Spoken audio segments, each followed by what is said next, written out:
Carnoustie, Justin Rose made the most of serene weather conditions to shoot his best ever round in a major and climb up the British Open leaderboard on Saturday, with the overnight pace-setters not starting until much later.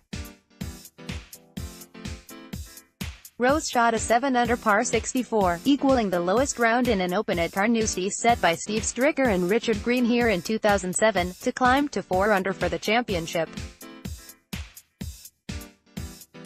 That left him just 2 shots adrift of American duo Zach Johnson and Kevin Kisner, who were due to go out in the final pairing at 4 p.m. local time, 1500 GMT. Rose's blemish-free round was capped by birdies at the last 2 holes, including after a stunning approach shot onto the 18th green. It was not quite good enough to trouble Tommy Fleetwood's overall course record of 63, set last year at the Dunhill Championship, but it was still former US Open champion Rose's best ever round in a major. "I felt like it was a beautiful morning to play golf. I felt like it was an opportunity to score well out there. The greens were somewhat receptive, obviously, and the pins weren't as tough as maybe the first couple of days," said the 37-year-old, who only made the cut thanks to a birdie at the last on Friday.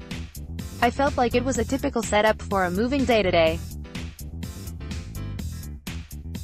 So it was nice to make that move." No Englishman has won the Claret Jug since Nick Faldo at Muirfield in 1992, but whether Rose can be the man to end that long drought may depend on what the leaders do later.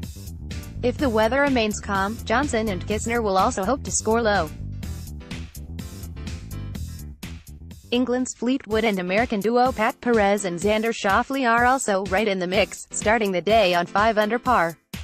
Level with Rose at 4-under before starting their rounds were Rory McIlroy, Eric Van Rooyen, Xander Lombard, Tony Finau and Matt Kuchar, who finished runner-up to Jordan Spieth last year at Royal Birkdale.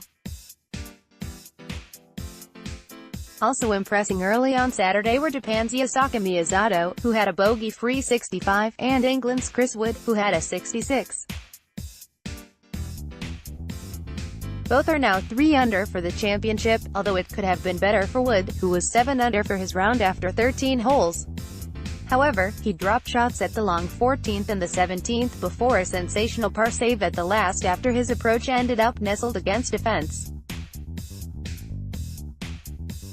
"To be honest, it wouldn't have changed my mood an awful lot because the way I've played the first couple of days has been terrible," said the Englishman when asked how important that had been for his round. "It was a good effort to get through and make the weekend really. So there's no way I expected to be 7-under on the day. So to shoot mid-60s today, regardless of how I finished, would have been a good effort," added Wood, who finished tied for 3rd in the Open at Turnberry 9 years ago.